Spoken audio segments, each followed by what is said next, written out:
Well,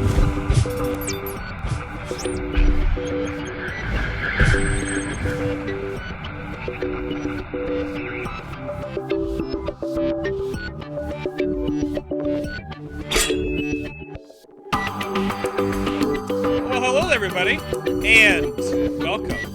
Episode number 106. It still sounds weird to say 100 and something. Doing this for a little while. FinalBossTV, normally of course your WoW game rating show, however, just as another slight announcement to that if you haven't heard, the show's sort of evolving over time, right? It's Christmas time right now, post BlizzCon, so we're doing a lot of community spotlights and there's beta coverage soon. So that little one-liner isn't always going to be canon, so don't freak out. And today, which some people still might freak out, I'm talking about PvP in World of Warcraft for the first time ever. Like, legitimately, we're gonna talk about PvP. People have been asking for like 3 years, "Hey, talk about PvP on the show." I'm like, well, eventually. So today, I'm doing that with someone that you may know about. He does PvP. I don't know. He has a beard, and he lifts things, and then he kills hordes. I'm okay with the killing horde part. That's fine, as an Alliance player myself. So, hello to our guest today. There's Bajheera, and there's Jen. Hello. Hey, how's it going? It definitely goes. I'm not ready for this. How do you talk about PvP exactly, sir? How do you?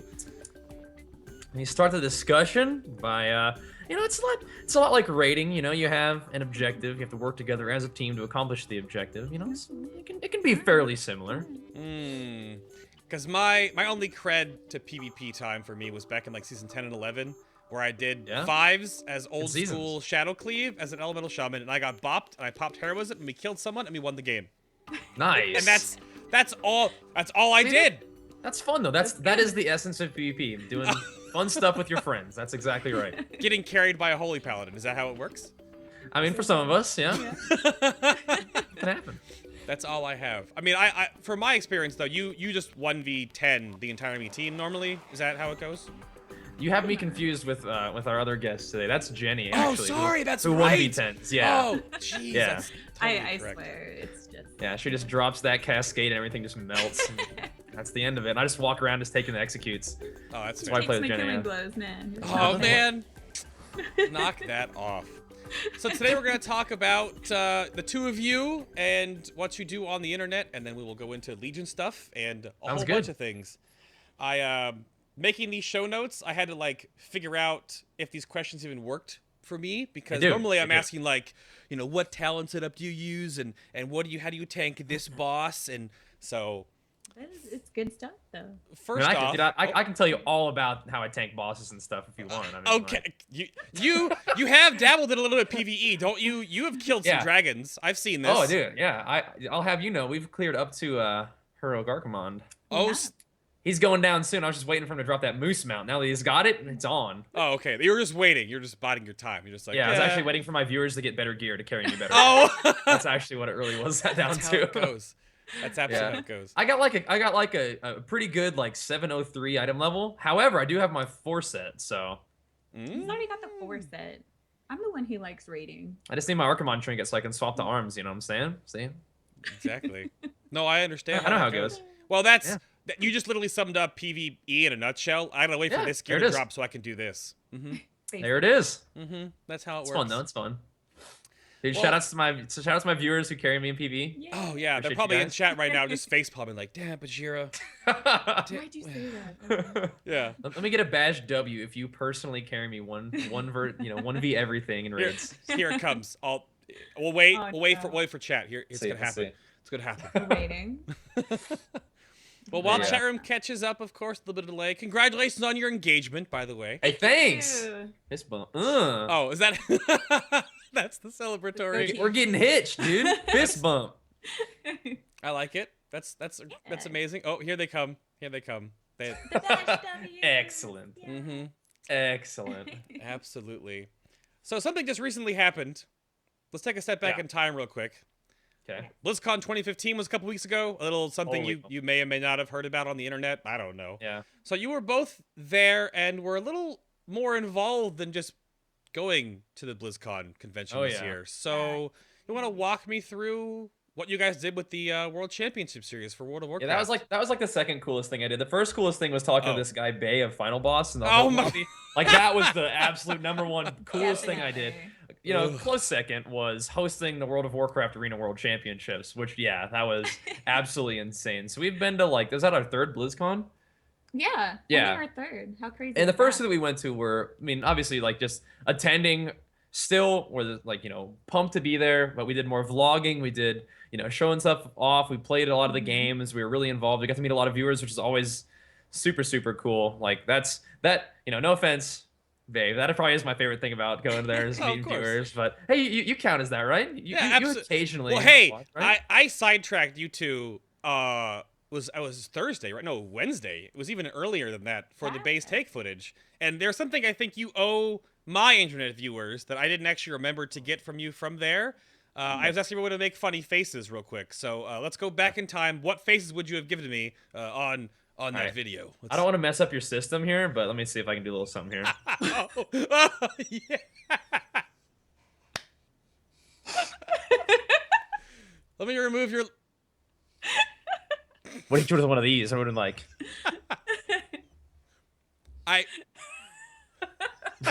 well, something like, something like that. Okay. Just give you a little good beard close up. Just get in there. Oh my god. Something like that. This I is. don't know. It's beautiful. I don't know if I've lost control of my show or I am I in didn't full prepare control? that. No, it's Just no, you know, absolutely not. Oh my goodness. That's you know, a good it can one. happen. That's. Yeah, I like it. That's gonna be all over Twitter in like 5 seconds. By the way, Excellent. it's perfect. someone could gift that, push in Bajheera together. at WarcraftJen. Yeah, just put that online. Tweet Yeah, away. just CC Yeah. me so I can download those for later. You know, Yeah. just ridiculous. Oh, no. No, so WCS though, but you. So you were a host and an analyst, and then Jen was the talent manager. So like how? Yeah. No. Like what the heck? I'll go to Jen first on this one. Like what Alright. talent were you managing? What were your Well, obviously I have to deal with this guy like, every day.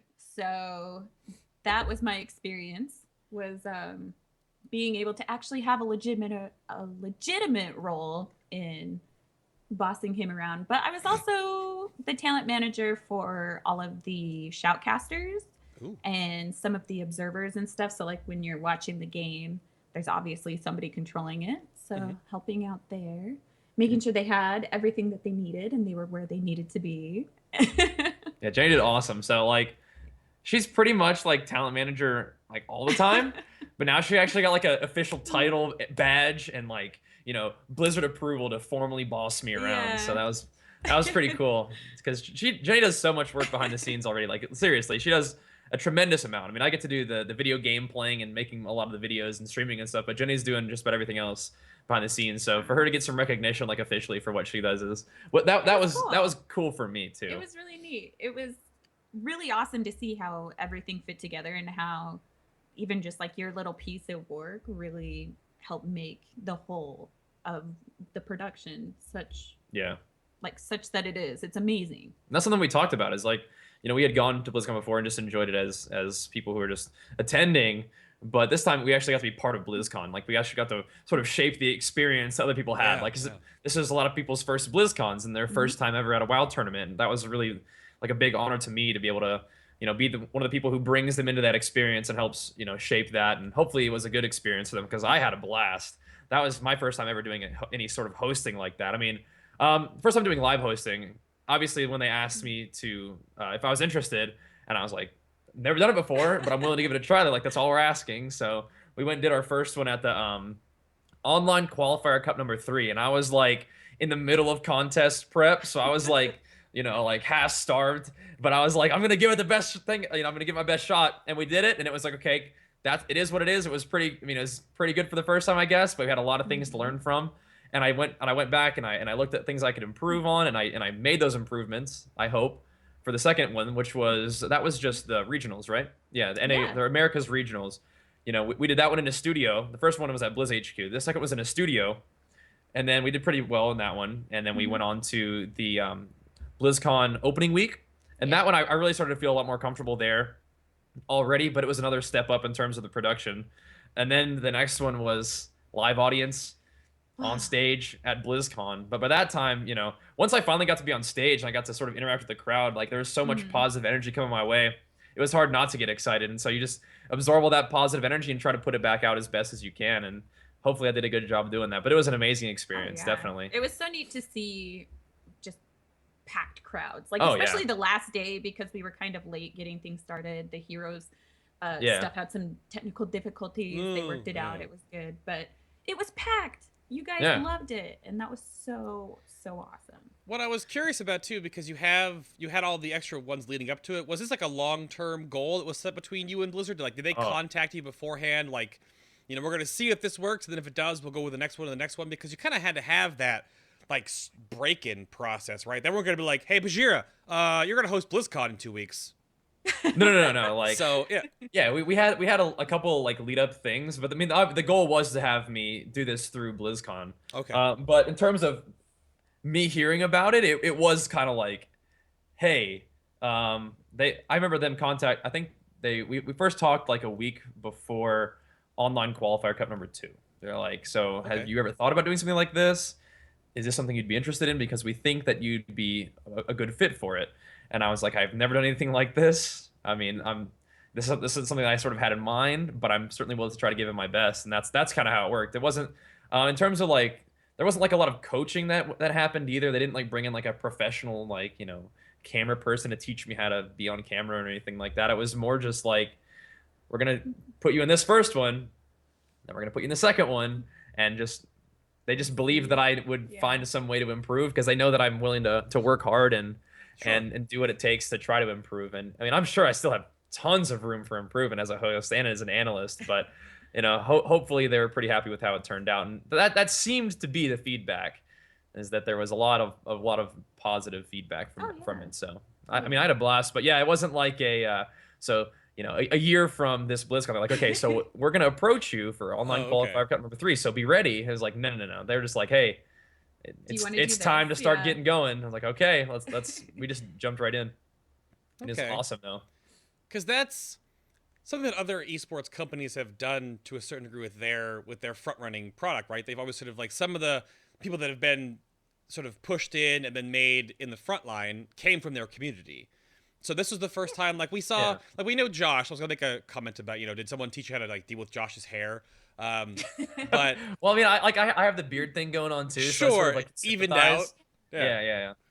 But I didn't know if that was like a planned thing to sort of bring someone from like the community, because Josh kind of like, you know, he came from there, went to Blizzard to work there, but then he kind of like, he's now part of the esports scene a lot more now. But you were directly from like YouTube, Twitch, online personality, high-ranked player, knows a lot about World of Warcraft PvP, been doing it for years, and all of a sudden you're right there. So, I mean, like in hindsight, I feel like it sort of makes sense to bring in somebody from the community. Like the fact that they chose me is just like a huge honor, very humbling. But I mean, they also brought in Venruki and Supatees, who have been doing like casting, and obviously they're both really good players. They have a lot of experience in the game. They know the community fairly well. Venruki being a big streamer and Supatees streaming as well. Like, I mean, these guys know a lot of the areas that would be helpful to know, you know, the community and the game. And they also have experience shoutcasting from doing tournaments like the GCD tournaments and stuff like that. So they're experienced and they're from the community. They're recognizable. They're good at what they do. So really cool they bring in people from the community, though. I mean, it makes a lot of sense to me. I mean, especially because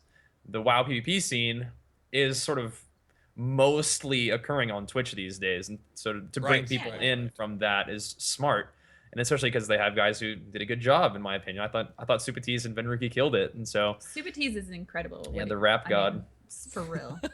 Ben's just so darn handsome. I mean, I think it helps. But he knows what he's doing too. Yeah. Oh, definitely. Really, and the fact that he's actually competed at BlizzCons and stuff, I thought it was a perfect fit. Yeah, that was the kind of the story. Is he's a tournament player who's on the other side of it now. It's like, you know, the NFL players, they're on Sports Center or whatever after that, you know. Yeah. No, absolutely. That totally happens. I don't think he's retired yet, though. It's funny that it's happened in real sports, and that has literally happened multiple times in now esports. From not just WoW, but like multiple different games, like Dota and League of Legends have the same thing. All over. Yeah, I think a lot of esports people who are sort of in charge of that are like definitely modeling what they do, how they sort of stage their broadcasts, and how they make it all work after, you know, other like sports that have been popular in the past. You know. Yeah. Makes a lot of sense to me. They have so many years more of experience, like learning their craft, and esports has really only been around since, and you can argue started with StarCraft back in the day, like well over like 15 years ago now. But that was a much different scene than it is in the last couple, with like the Invitationals and the World Series with League of Legends and the WCS now. So yeah, it's definitely changed a whole lot. So a question came in though. Someone poked it in chat, but it came into an email to me. Okay. Was that your suit you wore at the WCS, or was that done by like costume and props at? No, Blizzard? we had 3 different suits. So I had bought one suit when I was about probably 210, and then I dieted for my competitions, and I dieted down to about like 180. So the suit that I had bought was a little big on me at the time. And then we had also bought a couple different suits when I was a little bit leaner, and then those suits were a little bit tighter come BlizzCon. So that was pretty interesting. No, they were my suits. We just didn't get them like especially tailored to my weird body. They did have a wardrobe person though to make sure things were kind of coordinated when it comes to the shirts and ties. But our color combinations with like the ties and the shirts and the suits, those were pretty on point. They didn't have to do much. Jenny's got an eye for her style, let me tell you. We do know the suit was quite the topic. Oh yeah, everybody was freaking out. at one point, like I wasn't reading chat at all, but at one point, Jenny told me that they were freaking out about my button, so I buttoned my second button. Oh my god! Just to make them rage, and it worked perfectly. I buttoned my second button for like I don't know, like 2 segments, and people were like freaking out. Oh my gosh! Because you only button the top button. Right. I know that. It's the suit cut. But they were flipping out, so I just did it to mess with them. Oh man. It was hilarious. That's pretty good. Or what if you had the bottom one button and not the top one though? Yeah. Yeah. Better. Or don't unbutton when you sit down. Oh gosh. The suit etiquette. Oh yeah. Oh dear. Goodness me. So did you go over how many BlizzCons have you actually attended now? Which was 2015 your like? That was a third. Yeah. Third okay. one. Oh, same as me. Okay. Nice. Fair enough. We've seen you every time too. I think so. I mean, at 2013, I think I bumped into you at the Hilton. That was it. But the last 2 years, I mean, in this one, technically, I really got like I was in your face. I had to get, No, yeah, we did a little segment together. That was fun. We didn't realize how busy we would be with just what we were doing. Like you were kind of like, oh, we could probably fit in this. Oh, we could probably do this. No. But I don't know. That's kind of fun though. Like having like very scheduled like jobs to do. Because it wasn't like we only missed out on like playing video games. We play a lot of video games anyway. What we did was host BlizzCon, which is amazing, and then like have scheduled times to meet viewers and really spend a lot of time getting to know people and saying hi, which is like why I'm there. Yeah. And having like scheduled events to do that, both at like signings and at the parties and stuff. Like it's easy to say, hey, we're gonna be here for like an hour or two. Come say hi if you want to, and it gives us a chance to meet a lot of people who want to come say hello, which is great. Are you going to, I mean, I don't know if you know this yet, because it might change every year, but do you think you'll be a recurring thing that you'll be hosting and doing the WCS at BlizzCon in the future, or maybe? Do you know? I sure hope so. I mean, I had so much fun, and I think that especially from my experience, which is no experience leading up to it, I think I did a pretty good job. And like I said, a lot of the feedback from the community has been mostly good. I mean, obviously, there's plenty of room for improvement, like I said before. But I mean, I hope we get to do it again, because just from a selfish personal experience, it was a blast. It was so much fun, and so I hope to do it again for sure. Oh yeah. No, I mean that makes sense. I just don't know how this ties in sort of a comment that'll go throughout the whole point of the show until we get down to the very end about like where this is going to go in the future. But before that, let's go even further back. Let's go even more into the past. Even further. Yes. So tiny infant baby Bajheera. Well, maybe not you were that. An infant. How good? Wow, were you? Were you wearing a suit when you were a baby? So when did World of Warcraft enter your life? Like when did this whole train start for you? So I had sort of several experiences with WoW throughout my sort of gaming history. My first ever experience with World of Warcraft was with my friend. He had gotten WoW, and I went over there, and he was like, "This is the coolest game, man." I was like, "All right, I'll check it out," and played it a little bit. I mean, and I think I made like a Tauren warrior named Delitax, and I went around, and I would kill one thing, and it'd take like half an hour to kill like one of those little like plane strider things, and then I'd pull 2, and I'd die, and I'm like, man. So that'd be annoying, but it was still like cool. I could see it, I could understand it, but then I also understood that I don't remember what grade I was in, but I mean I had stuff to do, man. I couldn't be playing video games that much. I was always a big gamer, but in terms of like my parents, they were like, "Oh, we've heard about that game. That game destroys lives." Oh no! I don't know. Get addicted to like okay, so we'll hold off. And so that was kind of my first experience, and then like over like winter break sometime, I was like, you know what? I'm gonna check out that World of Warcraft game. And so I played like the trial version for like Wrath of the Lich King. That was the patch, and I made a few different characters, and I had a lot of fun with them. I played like a paladin and a rogue, and I was like, okay, these are pretty neat. Then I played a warrior, a little dwarf warrior named like Balthor or something. Oh, goodness. And I was like, this is the coolest thing. I cannot play this. Because I did like nothing when I went to the gym and played video games, and I was like, man, I could definitely get down with just going to the gym and playing video games, but you know, there's no way I could do that for life, right? There's no way. This was like that was 5-6 years ago now, right? Yeah. No, like way longer than that. Well, like, before, was it- okay. Like Wrath, yeah. Yeah. Was it 5-6 years? That's like 6 years. It's gone by quick. Yeah. That's what I'm saying. Exactly. It's like, but all of yeah. a sudden here you are hosting WCS. Yeah. So we did that, and then I was in college, and I was like watching a lot of YouTube, and I was like, so it seems like this whole like gaming and gaming community built around YouTube is really starting to grow, and I wanted to be part of that. I didn't really know exactly how, but then I also remembered that there was this. I was playing a lot of Dota at the time, and I was like, wouldn't it be cool to be able to keep your character after the Dota match had ended? And I was like, wait a minute, there is a game like that. I remember this back in the day. It's called World of Warcraft, but I couldn't play it back then because I had stuff going on. But I was like, wait a minute. I'm a college student now. I can do what I want to do. So I started playing WoW, and I was like, okay, here's what I'm going to do. I'm going to sort of catalog my journey through my YouTube channel of my experience playing WoW. And I was like so set on doing that. It was like a shimmering idea that said, you have to do this. This is like the right path for you to take. And that was at a time where there was a lot of like a lot of things were in flux in my young adult life. And that was one thing that seemed like a really good idea, like a cool creative outlet. And it was with gaming, and it was sharing my experience, which is something that I valued.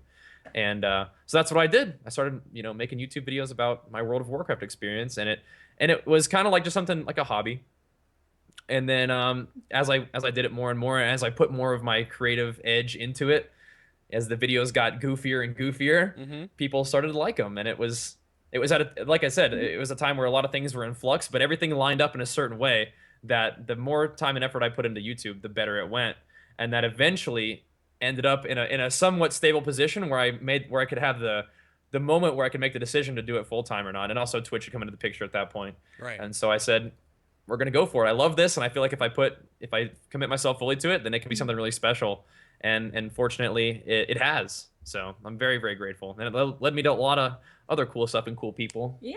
Like Jenny, I don't think I would have met. Well, I like to think, we both like to think that we would have come into contact with each other if it wasn't for YouTube or something. But no, that definitely allowed me to meet the girl of my dreams too. So I'm a lucky dude in a lot of different ways. I've actually played WoW longer than he has. Yeah. Oh. Yeah. We saw that in the notes.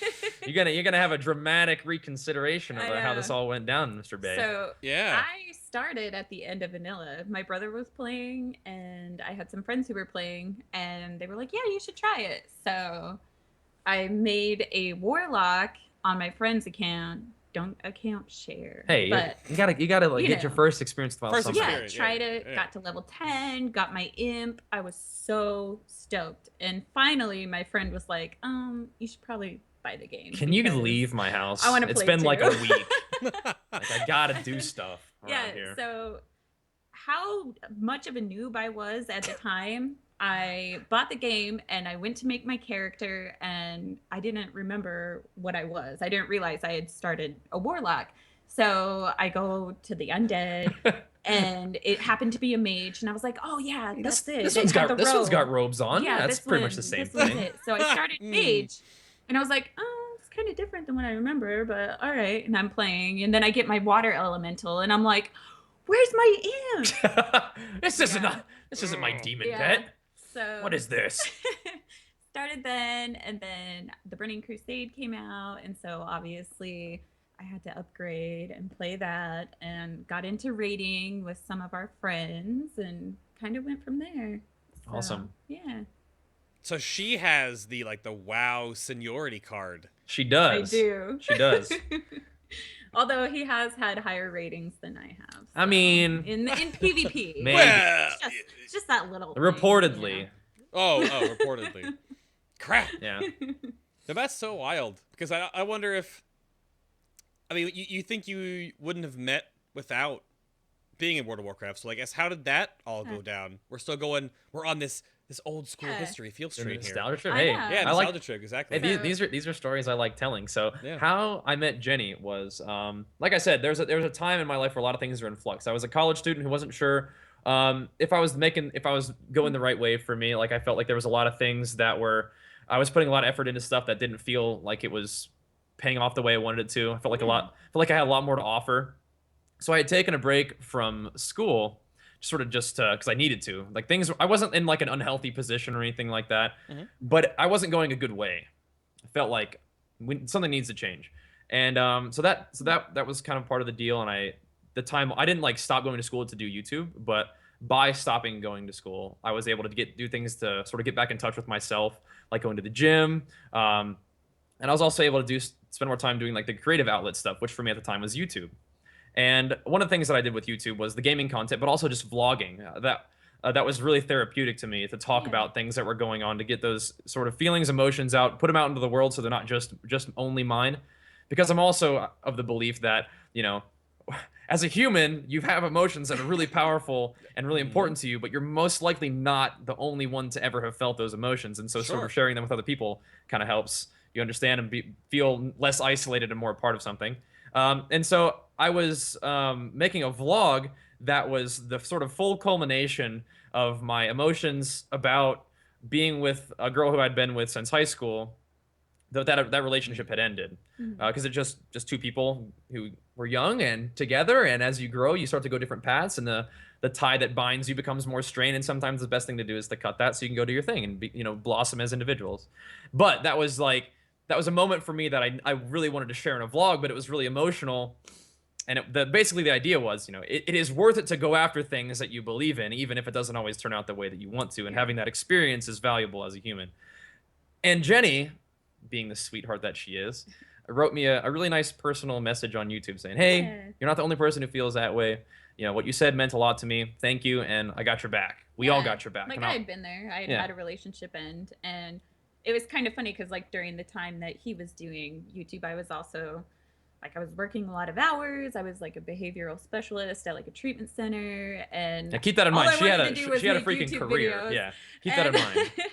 So, but it was really cool because I would watch like I was a big nerd. I loved all the machinima stuff, so I would actually watch like PvP Girl. I would watch Nim. I would watch all of those people, and then I decided I need to branch out and like start to collab with people and stuff, and that's how I found him. She's like, who's this weird dude yelling at his computer, playing Fury as a male giant warrior? What's wrong with this kid? I better check on him. Like, hey, dude, it's gonna be okay. It'll be all right. No. But yeah, so she sent me this message, and I was like, oh, that's a really sweet message. And I look at her little profile picture. I was like, oh, she's cute though. No. And I was like, all right. Well, look at her video. She's like, hey guys, it's Jen. And I was like, damn right it is. Hey. But yeah, she was really cute, and she was really sweet. But I didn't write her back though. He didn't. Did not respond to the personal message. I know. Hey man, I I felt it though. I felt the message. Yeah. And then I was streaming like later that night, and I see right at the end of my stream, I see somebody pop in named WarcraftJen, and I was like, "Are you the same WarcraftJen from YouTube?" And she's like, "Yes." And I was like, "I got your message. It was really sweet. Thank you." And then of course I modded her on the spot. I mean, I'm sure you have a lot of value as like chat moderation. I thought I had a job. Yeah. And that's what I was like. Yes, Gotta of start course. doing this when he streams. I gotta be there. I gotta be prepared. Gotta help. Not only could I sense that she would be a pillar of my community after talking to her for 2 seconds, I wanted to make sure that I could see her when she came in the chat room. That's it. There it is. Yeah, she put that little. At the time, it was a lightning bolt. Yep. So I could be like, there she is, WarcraftJen, with her little red text and her green lightning bolt. Yeah. There she was. But also apparently it also had the effect of encouraging her to drop by the stream more often because she felt she had responsibilities. So an unintended positive consequence of me modding her. So she was in chat, just about every day. Just always being really sweet, always being really nice to me, but everybody else too. So I could tell she was a nice person at least on the internet. And then we like, obviously, like when you have somebody in the stream all the time, like, hey, you want to play some games together? We do Battlegrounds together, and sometimes then we started doing Battlegrounds like on Skype. We'd just hang out and play video games together, and she was really cool.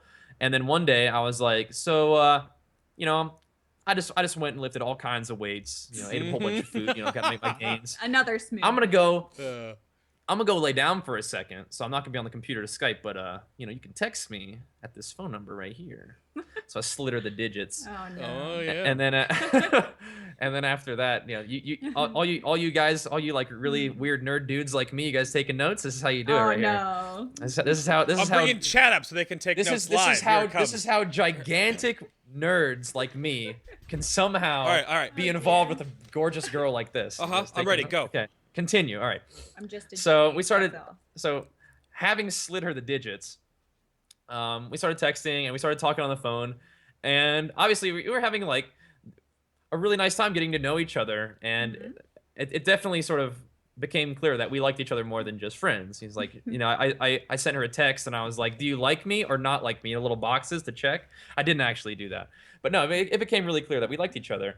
And over the months that we spent getting to know each other, it was like, okay, so we really do like each other a lot. And even though we met each other online, I think it'd be cool if you came to visit. Yeah. And this super brave girl, having met this weird dude who plays video games in his friend's basement for a living, she's got a career. She's got stuff that she's got going on. And she flies down to Nashville to visit me. And we hit it off beautifully.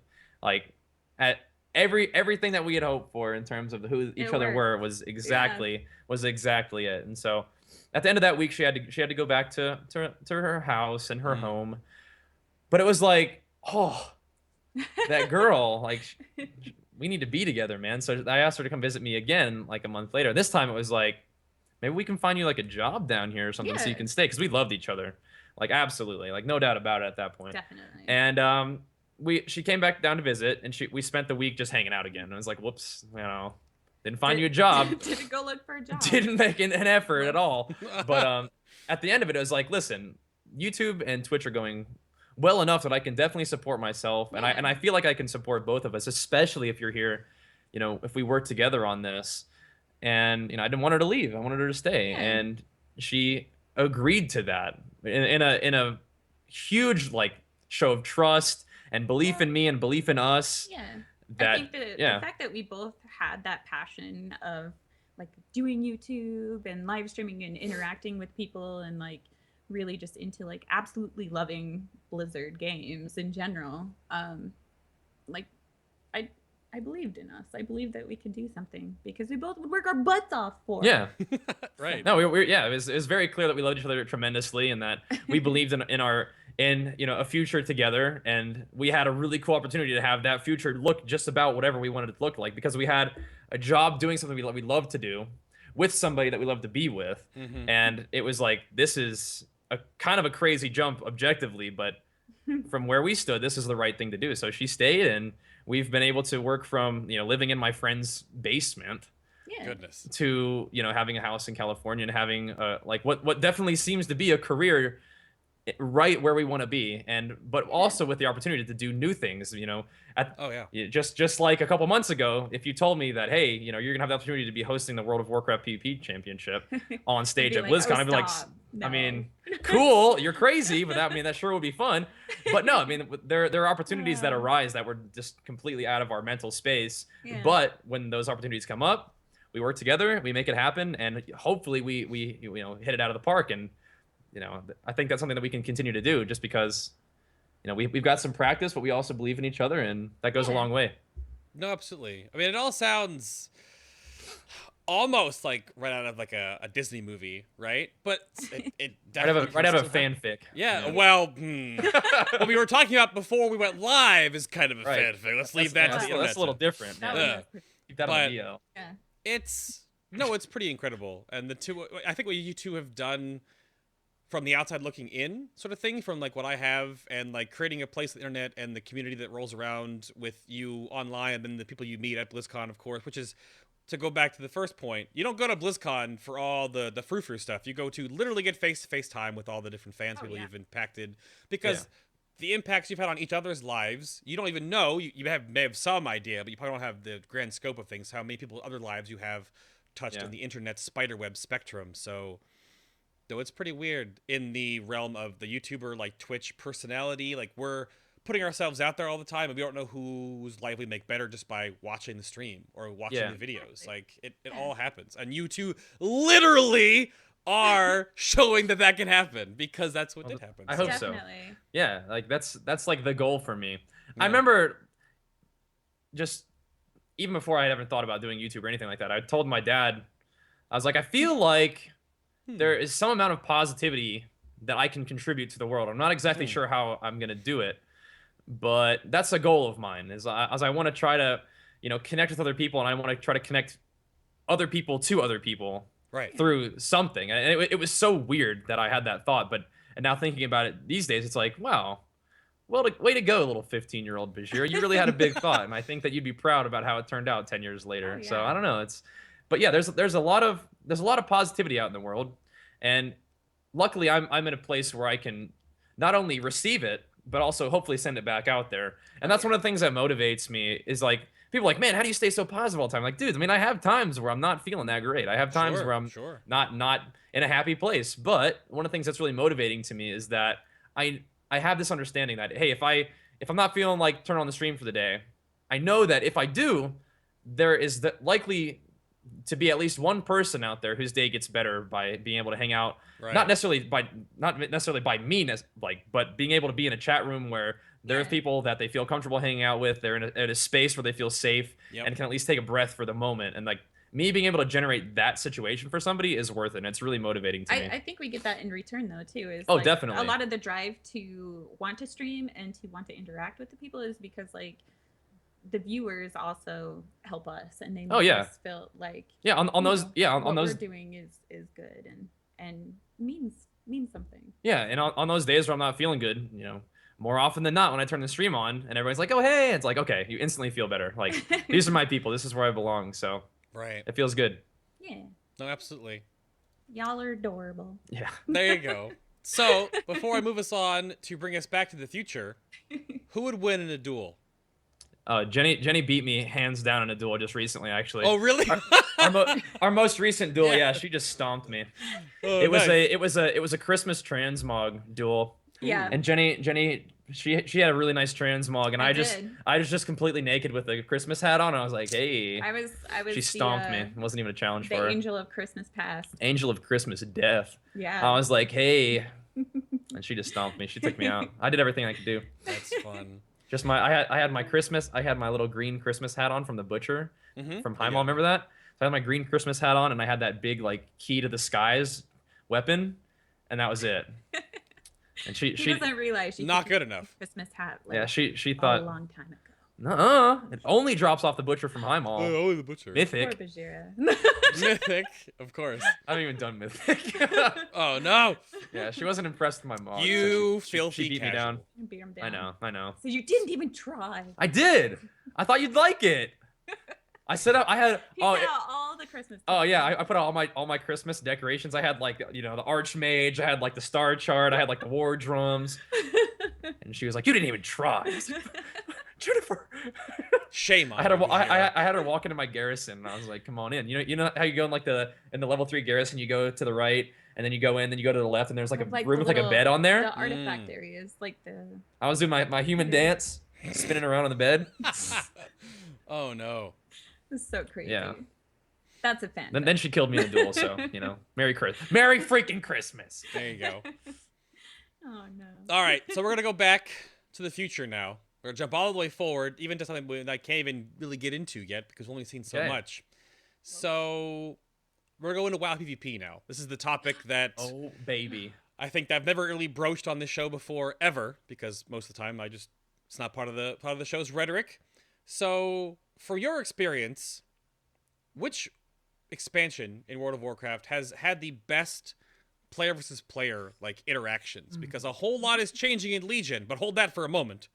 But what do you think is like the best experience you've had PvPing so far in World of Warcraft? Has there been like a certain patch or battleground or an expansion that just did it right? Or yeah, I know what you're getting at, and it's tough for me because there's two things. One, I've only been playing since Cataclysm, and some of the expansions, PvP expansions that people have most, lovingly talked about are expansions like Wrath and maybe even BC, where I didn't even play back then. So Oh. my experience is not with like rosy colored glasses a lot of times. You know, it's like Sure. I usually try to I play whatever the expansion is, and I sort of almost treat it like it's a new game or a new challenge. And it's like, so I'm not really holding on to what the game used to be and saying I wish it was like this again. It's more like, okay, this is what I'm presented with. How can I be the best at this particular thing? And but honestly, my goal isn't as a player is not to become like the, you know, BlizzCon winner, rank 1 player necessarily. It's like I like to play the game to have fun. I mean, I always obviously want to improve, but I'm not like the best or most skilled PvPer. So I think I can sort of afford that luxury to say I play the game for fun and I try to have fun with it rather than sort of having to break it down into like what's most balanced. And I'm limited by what the game provides me to do, because I have maxed out my skills as a player. There's literally no improvement I can make, and I'm just at the mercy of the game balance. I'm not to that point, but I guess, you know, in Cataclysm, it was my first ever experience with WoW. So obviously you have that like, wow, this game is so expansive and there's everything is new and it's amazing, and I definitely remember that experience and loved it. Then it was Mists of Pandaria, where I feel like I probably grew the most as a player. You know, I got my first Gladiator titles in Mists of Pandaria. I've met arena partners that I've been hanging out with ever since. I made some of my favorite videos then, and it was really cool. But of course, everybody back then during Mists of Pandaria was like, man, Cataclysm was so much better. You know, Mists of Pandaria sucks. But I was having fun. It happens. I improved a lot as a player. I felt like I was doing something cool in that expansion. And then we have WoD. And WoD is like, oh man, Mists of Pandaria was so good. Why can't we just go back to MoP? And it's like, wait a minute, guys. Hold on a second. I can sympathize with some of that. Like Arms Warrior, for example, was like a work of art in Mists of Pandaria, and now it's a lot different in Warlords of Draenor. Still fun, still powerful, still effective, still high up on the ladder in terms of like, I mean, Arms Warrior won BlizzCon. Yeah, exactly. Yeah. But I mean, once again in WoD, I feel like this has been a really cool expansion for me. I feel like I've been able to improve. I feel like I've been able to take the sort of game understanding that I gained in Mists of Pandaria and apply it to a new expansion where things are a lot different, but also still be relatively successful. You know, continuing to get Glad titles, which is really cool. I'm proud of that. But in terms of like what's been the best, I don't know. I don't know if I'm like in a position where I have like one that just stands like shimmering above all else. I feel like I've enjoyed all the expansions for different reasons, and I think that part of that is because I'm willing to sort of just roll with the punches. And if my class changes, you just try to get better at what your class does now, I guess. I mean, that's just me though. Do you have any particular preference? I don't know. I think my first experience was probably back in the Burning Crusade, and I would do 2s because 2s were still legit back then. Yeah, you get titles from 2s, so right? I would do, I would do Mage Rogue, and we were horrible. Just completely horrible. But you knew it was a good comp, so we stuck with it for a while. Yeah. Didn't do too bad. It was all right. Not too shabby there. Evil Jenny. I do like the way that things change and evolve and that kind of stuff. I can't really, because I don't, like you're saying, like I'm not somebody who's like top rated player, like I'm super casual. I just have fun. I usually play a different class almost every expansion when it comes to PvP. So yeah, but one of the things it's all been all right. Yeah, one of the things that's going to happen though is that I feel like I don't want to jump ahead too much, but sort of moving into Legion, discussing PvP and Legion a bit, is it seems like the shift from Mists of Pandaria to WoD was a lot of ability pruning, a lot of like trying to like almost like class redesign as well. So classes have fewer abilities, fewer CCs, and their classes are a lot different. It seems almost like they're trying to do that sort of thing again. Leading into Legion, like classes have a lot fewer abilities. There's a lot fewer sort of CCs. That every class that I've played seems to be pared down in a substantial way. It's still fun. Yeah. It's still cool. I mean, it feels like it might be something that's going to be both approachable by new players, but also like the players who are have been playing for a long time, with the players who are sort of playing with the idea of becoming experts and being like the best at what they can do. I think that'll still appeal to them too. But it is interesting to see that is like we tried it in WoD, it went okay. We're gonna try it again in Legion and see what happens. But this time, I don't know. I feel like Legion's got a different feel to it. When I first played WoD, admittedly, like in the alpha and even in the beta, it was like a lot of classes just seemed like they had stuff that was missing. But maybe that was my understanding of going from MoP to now going into the WoD beta where things were so pared down. But now at least we have some understanding of why they're doing that and what the idea is. But I feel like leading into Legion, they're actually doing it a lot better. Like the things that they're cutting out, they sometimes they're even kind of important things. Once again, like for warriors, you don't have like intimidating shout. At least as far as I can tell from Fury, you don't have intimidating shout, or Prot doesn't have it either. You don't have spell reflect for Fury, which is like some really cool, neat mechanics.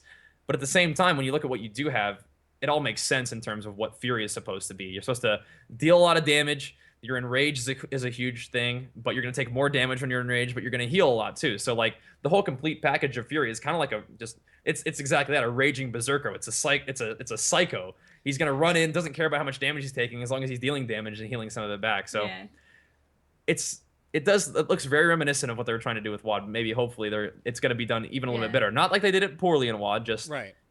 I like the really getting into the class fantasy.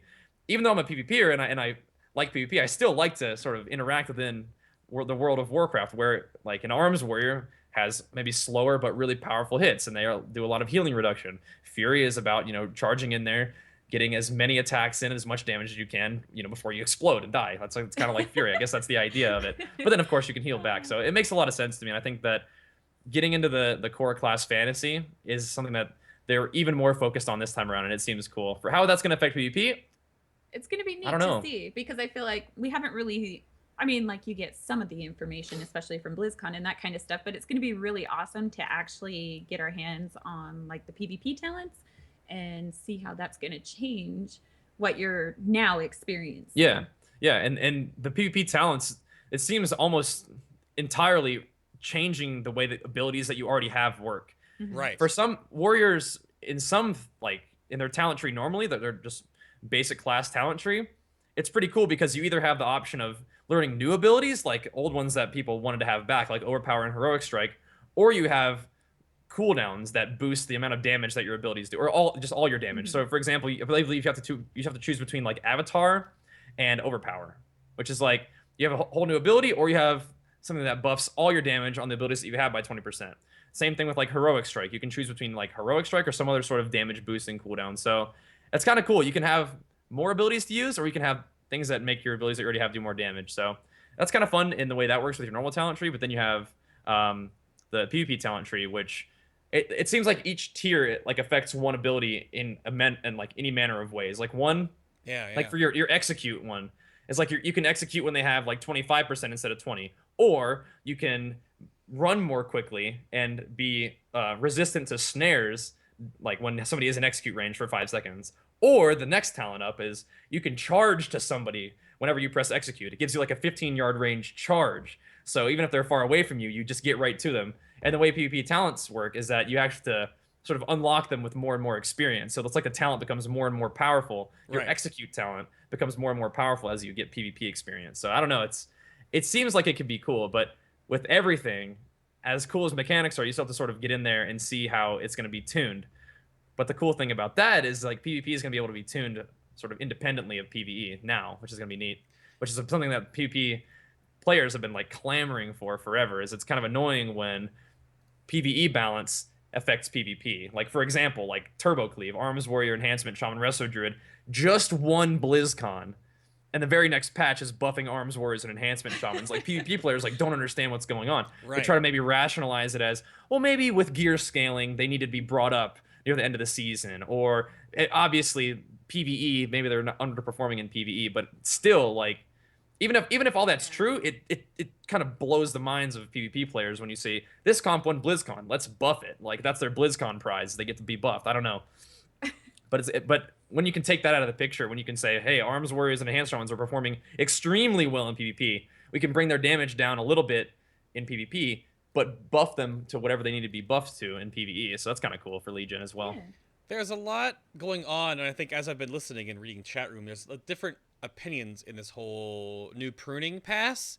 Yeah. And for my opinion, some of the most competitive games in the whole esports genre, or just games in general, normally the classes or heroes or champions, whatever the hell the IP is calling them, have less abilities. Right. But because using those abilities and timing certain things is sort of really, and how each different class or champion has their own niche or how they deal with different things. And in World of Warcraft, they kept like adding things. Every class gets this, you get this spec gets that, you get this, and it goes things. So I almost wonder if they're trying to, because of how successful those games are and how they've learned from even their own game, Heroes of the Storm, and how they've learned from their own team with Overwatch. Yeah. In some way, I wonder if they're trying to make all the specializations in World of Warcraft for Legion, because there's all 36 of them, and now you're almost like saying you're not playing a class anymore, you're playing a specialization. Like, you are a Fury Warrior. And I wonder if they're trying to make the specs in World of Warcraft feel like your own hero. Like, it's your own... Because you don't share a lot with your own other specs. Like, there are a couple abilities that share between them. But if you're a Fury Warrior, you have Fury Warrior-esque abilities. If you're an Arms Warrior, you have Arms Warrior-esque abilities. Like, as an Enhancement Shaman going into Legion now, once I can finally test it, but what I've read, like, I don't have the same kit I used to at all. Because Elemental gets the spell stuff, I get more melee-focused things. I'm a totally different... You have a new resource, too. Right, yeah. The Maelstrom Bar is now different now. It's not just like a combo point system or an ammo system, how it's been. Yeah. So it's going to be a lot of relearning based on the fact that you might feel like you're your own hero now, not just a spec of a class, like your own individual entity, where we haven't really felt like that before in a long time. Yeah. I mean, I definitely get that. And I think it's really, like, part of that idea is really cool to me. I like the fact that not only are the classes, but the specs are very distinct within a class. Like, I think that's cool. That makes me feel like when I sort of define myself as who am I when I play World of Warcraft, like, I play a Fury Warrior, or I play an Arms Warrior, and I am distinct from somebody who plays like a different class or different spec. You know, you can sort of like align yourself with that. Like, that's my play style, like a berserker play style, or I play a little bit more like a counter play style where I'm not constantly spamming damage. I'm doing really big hits when it's really important, like an Arms Warrior perhaps. But when you're making that comparison between like what's been successful in esports, and a lot of it's been MOBAs. The thing about MOBAs versus the way World of Warcraft PvP works is that, like in the most competitive kind, like Arena, that's like the bread and butter of the most competitive style of World of Warcraft PvP. Unfortunately, that's also like the most niche style of PvP. Like, a lot of people like doing battlegrounds and stuff like that, which is fine. Maybe we'll have some competitive battlegrounds in the future. Who knows? But how it works is in MOBAs, like, the fights don't last like 5 minutes. No, you don't like cycle through cooldowns. In MOBAs, you have like a really intense skirmish, you know, players die and then they go push objectives. In Arena, it's like one of the big challenges, and one of the things we talked about a lot, just when we were all hanging out talking about WoW, is like, how do you get people to be excited about a battle when somebody doesn't die during the battle? Like, what can you focus on? It was like, oh my god, that was amazing, without them saying like, okay, they got taken down, because once somebody dies in an Arena match, it's usually over. But with Arena matches like this, the actual battle, the gameplay is constant. It's constant back and forth. It's constant usage of abilities for, like, you know, obviously you can have fast matches, but a lot of times like 3 to 5 minutes of using, you know, their abilities correctly, doing damage to each other. And a lot of times you have a lot of big abilities or big cooldowns used to get other cooldowns out of the enemy team. And then when your cooldowns come back up and they don't have anything to match them with, that's oftentimes where the game ends. But with a MOBA, you know, you're having those big skirmishes. But the thing is, like, if you're only going to have 4 abilities, and if you're going to have World of Warcraft characters be more like a 4-button MOBA character, how can you really preserve, or how can you have that, you know, those longer battles still be fun, or even make sense? If you're only having 4 abilities and you only cycle through them, and they maybe like you have 4 abilities and a trinket, like, how is that going to work for WoW PvP? And it's okay if WoW PvP is going to be overhauled and look very different than it ever has before. Yeah. But it still needs to be WoW PvP. You don't want it to be a MOBA battle within like a WoW arena, you know? So it's kind of tough to sort of reconcile those sort of things, I guess. Yeah, there's a weird back and forth, because that's the counter argument. Like, do you need more abilities to have weird timing windows to make it feel more skillful? Or if your timing windows now come down to different seconds, and because the PvP talents, like I talked about with Execute, like when you go into your 3v3, does your warrior take the stronger version, the earlier version, like the extra charge? What if your team doesn't know what your PvP talents are when you go into arena, and all of a sudden your Wrestle Shell runs behind a pillar, but then you as the warrior actually get to charge him with an Execute and then knock him down with whatever else? Like, and they're like, oh, I didn't know he had that, you know, whatever. Or there's that window where you can't, like 27% HP, 26% HP, he goes 25, and the Execute comes in early. Like, there may be times where that feels like you have windows based on just the skills you have available, versus now you have like 7 or 8 different cooldowns that you line up and pair, and they use theirs to counter this, so we have a 2-second window in 3 minutes from now. So definitely. What I guess what I was talking about with the excitement windows is to somebody who doesn't know what's going on. Like an experienced PvPer watching an arena match who understands everything, like it can be really exciting to them. Yeah. But it's kind of esoteric because people don't know what's going on if they're not familiar with World of Warcraft. But if you're That's watching like Heroes of the Storm and all you're watching is like all these guys smashing each other and they all have health bars, and then once the health bar goes down, you're like, "Oh, that guy just got his health bar taken away. That was amazing." But sometimes it's not like that with World of Warcraft. It's like somebody like a rogue goes to blind somebody, and all of a sudden the blind doesn't work. Like, well, what just happened? It's like, oh my god, the priest shot a word death to blind. Well, now it's like holy fire with the glyph, but still, it's like that's a really really cool play. Right. But people don't usually like if you don't know what WoW is, if you're not really watching, for the first time or something. I mean, you don't know why that guy just didn't. He did a thing and it didn't work. Like, why is that cool? Like, but if you're experienced, you're like, that priest just predicted that rogue is going to use blind and broke himself out of it using a really cool skill play. Then it's like, wow. But there's so few people who understand what that is, versus like the health bar going all the way down. And then I don't know if like having the 4 buttons makes that better, I guess is what I'm saying. Who knows? But we'll see. Yeah, that's what I wonder. But there's again that's crazy weird, because from a PvE standpoint, from what we've always felt like is that we have to stare at either add-ons or weak auras or cooldowns or our rotations so that we can actually perform well. So the bosses can't be like ridiculously difficult or have interesting timings, because then if you have, even though Worlds of Draenor, because like the half and half pruning and half the new high octane endgame mythic raiding, where if one person stands too far this way 1 second before this ability happens, the whole raid is dead. Yeah. So I wonder if because they're trying to make abilities a little more transparent and they try to take away a couple more or combine them together, right? A lot of people get like squished together. It'll make that ability when it happens either more transparent and more impactful. Yeah. Instead of having like you just said too, like 7 things could happen in one GCD currently, and like what just happened? Unless you know the Bible of PvP, you might be a little overwhelmed. Well, that's another thing, is that like when you're saying like when somebody uses an ability, it's a big deal. Sure. I think CC may end up being that way. And I don't know about, I mean, I've played a lot of the different classes, and it doesn't look like a lot of the classes have more than 1 or 2 like CC abilities. Like I feel like Rogue still has a lot, but Rogue, that's kind of like the Rogue's thing, it's control. But for a warrior, like we have a charge route and we can talent into a stun, and that's about it. Right. So on one hand, like the negative thought could be like, well, what am I gonna do? Warriors are gonna suck. Why are they ruining PvP? But the other one is like, okay, so if I'm a warrior and my main job is to deal damage, and I only have 1 stun ability, like how effective is that stun gonna be? Because you would imagine if you still want warriors to be a powerful thing and you still want stuns to be a meaningful thing, maybe they're even elevating how meaningful a stun is by only giving you 1. So when you stun somebody, that's either going to create a really big window for you to deal damage to somebody else, like if you're using it like an off CC, like you stun the healer to deal damage to a damage dealer, or you're saying I'm going to stun this healer and do damage to him during it. Like is that 1 stun, since you only have 1, going to be a bigger deal? Because if that's the case, having fewer abilities that have a bigger effect on the game can be really cool. But if you just sort of leave them, you stun somebody and then you use some of your abilities and it doesn't really do anything, then it's just kind of like the game isn't really going to go anywhere.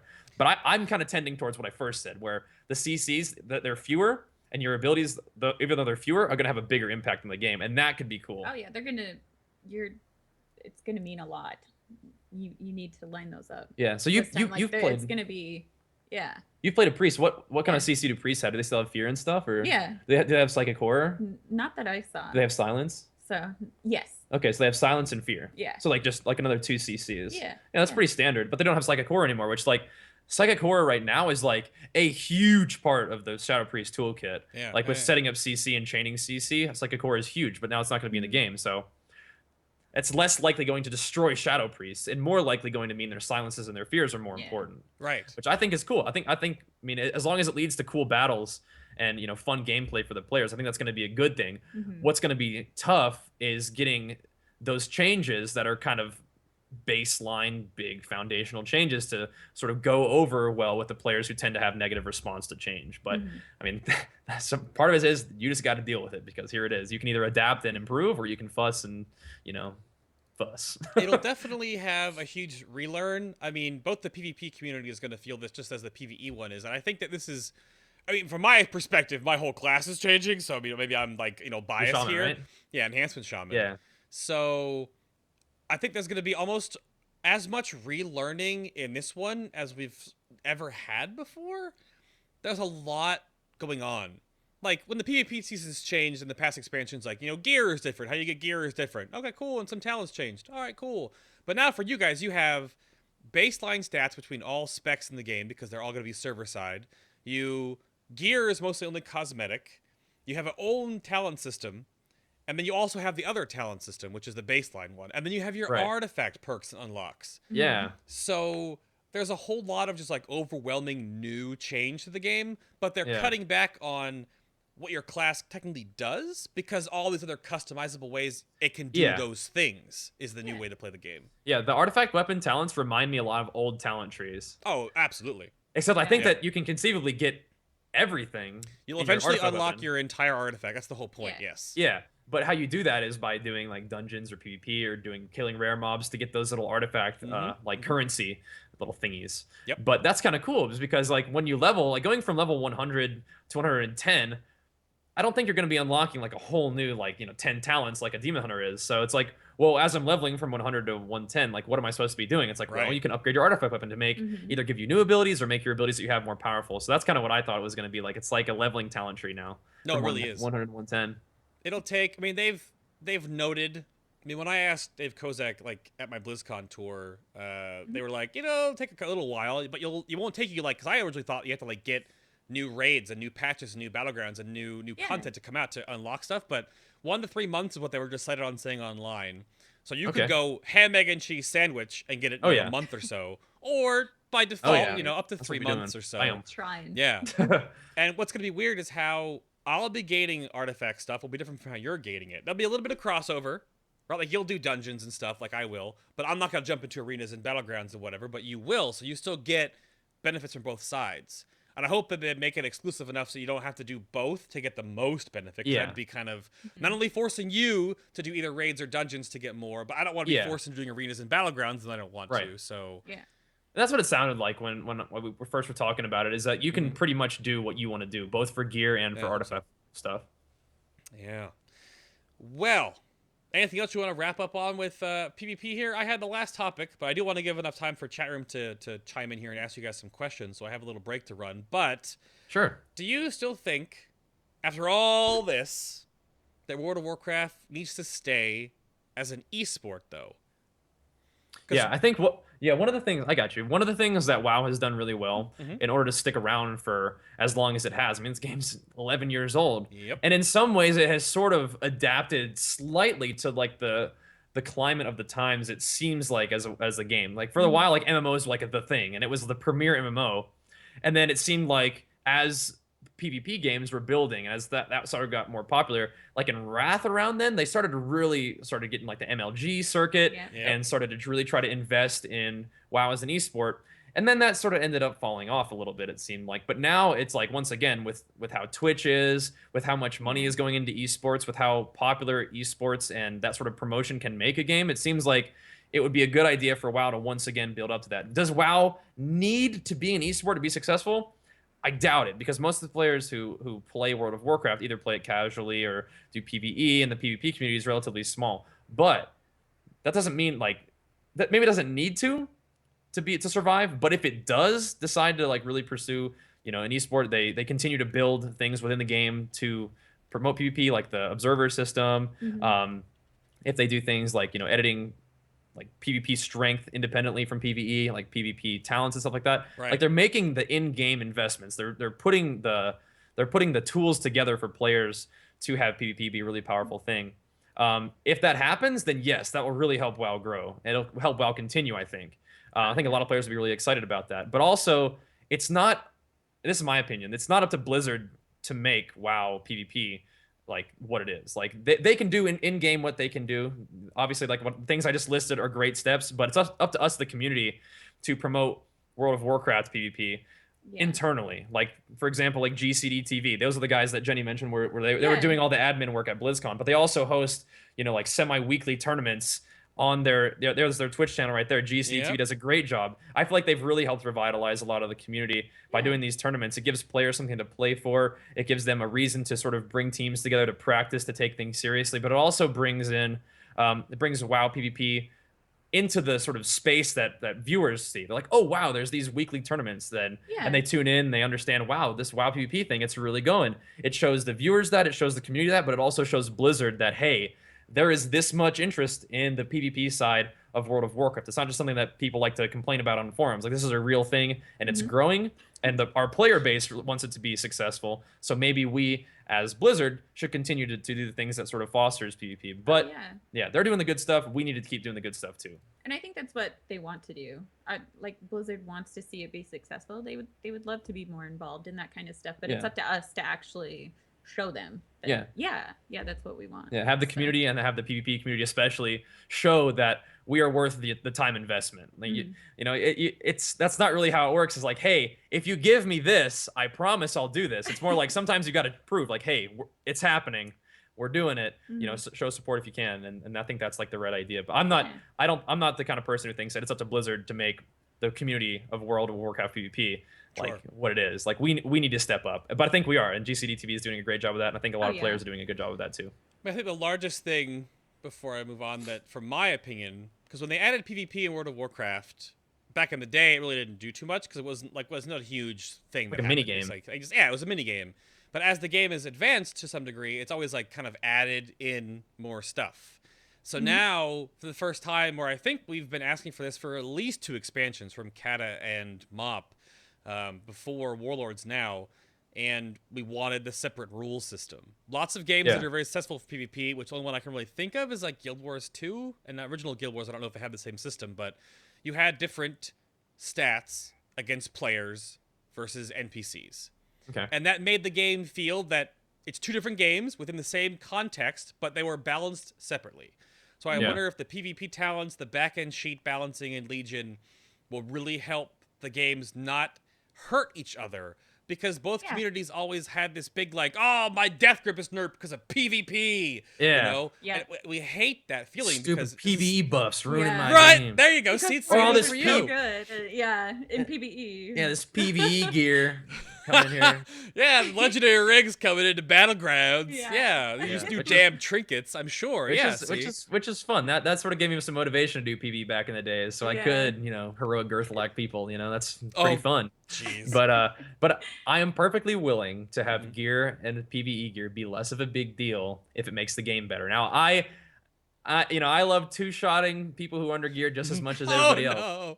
But you know, if it makes PvP more accessible in general for people, and it makes the game better in general, then I'm perfectly willing to find other ways to one-shot people. You know, it's okay. That's figure it out. That's fine. And if I'll you skillfully one-shot them. One-shot them with my skill. Talents, Exactly. PvP talents before everybody else. Right.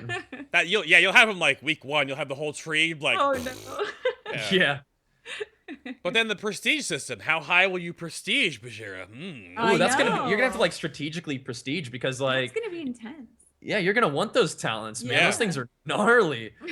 But yeah, it's gonna be like, depending on how cool the rewards are and how much time you have to just like power farm BGs.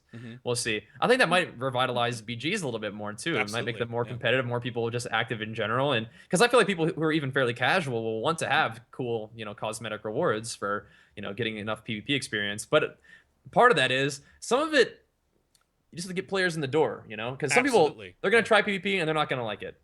But some people are going to try PvP and they're going to be like, wow, this is actually a lot of fun. And I made a lot of really cool friends, and some of my favorite memories are doing BGs with buddies in a call. You know, that's cool. And that's an experience that I feel like a lot of players may not have had yet, but would really enjoy if they gave it a try. Yeah. And if they're being sort of sheepish about trying PvP because they don't have gear, or they feel like they're just going to get two-shotted by mean warriors named Bajheera, like, I mean... You're so rude. Yeah. I mean, it's like, I've seen the videos. I know what you do to people. Like... If that makes them give it a try because they say, hey, gear's not as big of a deal, or hey, you know, now it's like you can get really cool rewards by just doing battlegrounds. Like that's cool for the game, and if it's better for the game, then I'm down for it. I just think they definitely fill 2 very different player bases within our same game, and we never want to feel like one is hurting the other, or hindering the other, or imbalancing the other. Right. Because we all still playing World of Warcraft a decade later. Yeah. So we don't want to not enjoy it. And for me, like, I thought I would try PvP a little bit in Warlords, and apparently like a hand showing's like amazing, as it's just they're one. Pretty, yeah, just they're pretty one. Good. But I don't know, with the new talent system and the back-end sheet, so I know that like my gear won't matter, and I can just jump in and literally I can just like either die or not die by my own volition. Yeah. That attracts me to a little more than knowing that like I have 20 eye levels on you, so I can actually do something, and when I ascend, you die. Literally nothing you can do, but yeah. Right. Yeah. If you're undergeared, yeah.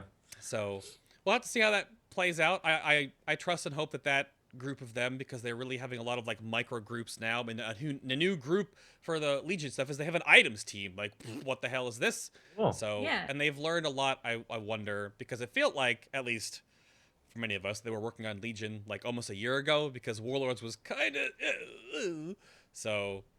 I liked it. People got so mad when I said that this is like probably one of my favorite expansions yet, or if this was not my favorite, and they're like, "You liar! Yeah. You filthy casual!"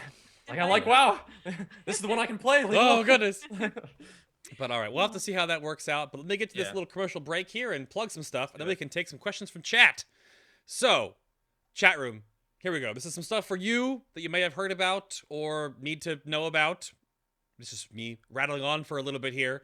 But first and foremost, when all this beta stuff is happening, all alpha, whatever the hell they're calling it, all right, the realms are beta, the patch says beta, but the launcher is alpha. We don't even know what it is. Just let it happen. Just let it happen. Happy accidents.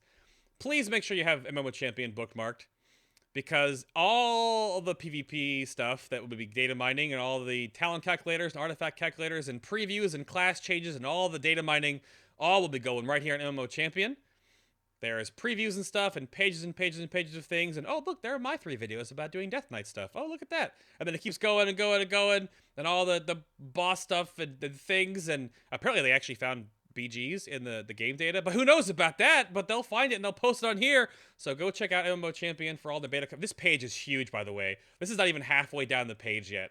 I don't even know. Here, we're at the halfway mark now. So all the class hall pictures are coming. Just there it is. So go check out MMO Champion for all their coverage. As well, be sure to subscribe to this nerd's YouTube channel. I don't know if you know who we're talking about today, but Bajheera Wow YouTube channel. He posts videos apparently, and of course all his other media in here, and his YouTube links to where his Twitch streams are and his Twitter. So go check out all this stuff. He's already covering a whole bunch of alpha and beta things to come. So please go do this thing. Of course, if you're looking for other content creators and things out there in the world, on my website, there is the Firelord's Favored page, which is a culmination collection of multiple different class pages, periodicals, websites, and other places you can find out more information about everything World of Warcraft.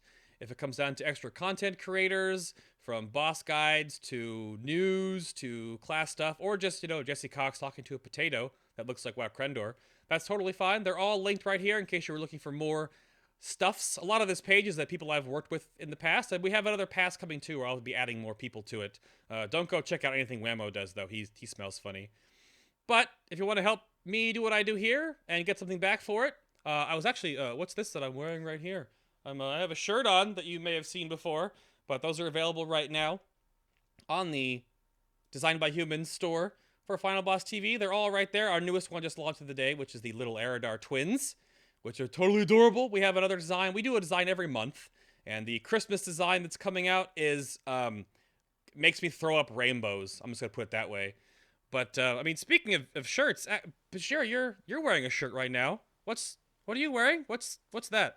Well, as a matter of fact, I am. That would happen to be our Games and Gains t-shirt, which are on sale for the next 1 day and probably 5 hours right now. Yeah, let's look at this real quick. You have 1 day and 40 minutes. Bam! 40 minutes. Round it up to 6. Yeah, absolutely. So these are almost done. So yeah. The holiday sale. If you order them now, you get them by the 24th. You get a Kappa sticker. Christmas cap. Oh, that's important. That's the real deal. One of a kind. Oh my goodness. That way you can just give somebody like a box with a box in it with a Kappa sticker in it. There you go. You're like, Happy Christmas. That's the best Christmas present ever. Yeah. Absolutely. So you can go buy all of our shirts. Bajheera has shirts. I have shirts. It's the time right now. Holiday sales. Go do it. I mean, you can go buy this man's shirts. My shirt's just adorable, but his literally comes with a Kappa sticker. I can't offer you that. I have stickers. Hey man, but they're not Kappa. Awesome shirts, dude. I know. I might do some last minute Christmas gifts. I'll be like, I'm sorry, Bajheera, but but Hey, Hey, cool I shirt, mean, cool shirt, man. the little Sylvanas is adorable too. I'm just saying. Right? true. I mean, It's true. That's what I said. I was like, oh my gosh. So yes. I love her little feet. Fabelina does amazing things with the art we're doing right now with those little things. So Yeah. That's good. She's awesome. yes. So, chat room. This is your time. We have 22-ish or so minutes. This is all baby. you. I know chat room we're talking about when we were talking about PvP. They were going back and forth about like, does more buttons mean more skill or does less buttons mean more skill? Because of timing windows and whatever. We kind of went over that, but I'll open you up with that question while chat room catches up. So, what do you think? Yeah, I mean, can see both sides, honestly. yeah. I would tend to say that more buttons that have a specific role could be cool. Like for example, like little things like soothe. It's like it seems like a random button, but if you use soothe on a Fury Warrior, it removes their enrage, and enrage is like the entire thing that makes warriors do damage. So that's the thing that I could see that being removed. I mean, like little things that have very specific situations, but players know how and when to use them. That is a skillful thing, and being able to put certain abilities together in unique ways is a skillful thing. Sure, of course. I mean, I don't know. I mean, can you think of a situation where having fewer abilities leads to more skill?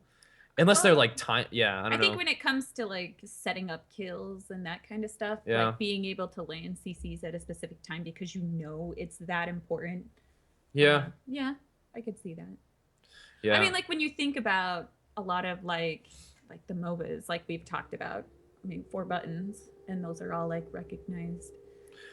Yeah. Huge things, but. Yeah, because like one of the things like those are the kind of buttons that I imagine would sort of increase like skill, is things where you use them at like a very particular time in a very particular situation, which is the reason why they get removed, because they're only useful in a particular time in a very particular situation, and it sometimes kind of like freaks other players out, or they don't know where to put it on their bar, so it creates clutter.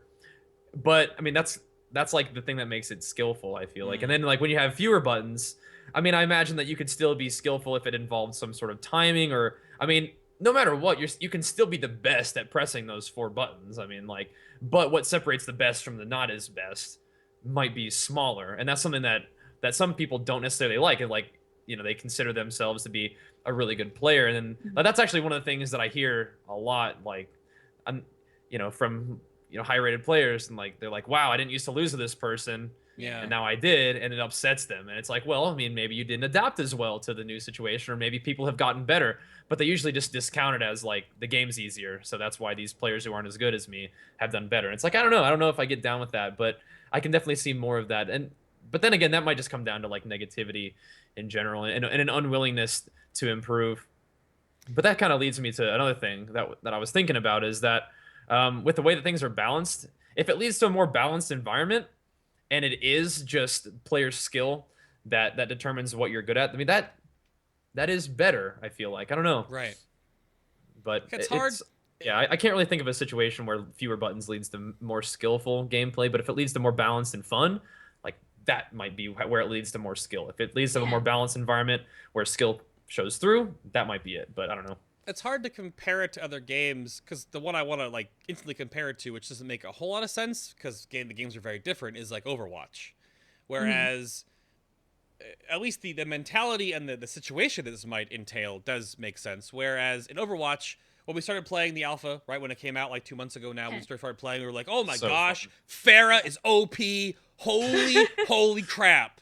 But now Pharah almost doesn't like, if she uses her ult ever, she just dies, because everyone knows like she's dead. So a lot of Pharahs now like ult in doorways and stuff, right? Like they've adapted their play. That one ability, which was so OP before, which then got like nerfed by the player base's knowledge, now has to be relearned. So does that make sense for WoW PvP? Like if you adapt to something that it does. I feel like the moment you start making excuses is the moment you decide that you're not going to get any better. Sure. Once you say this is OP, there's nothing I can do about it. You are done getting better.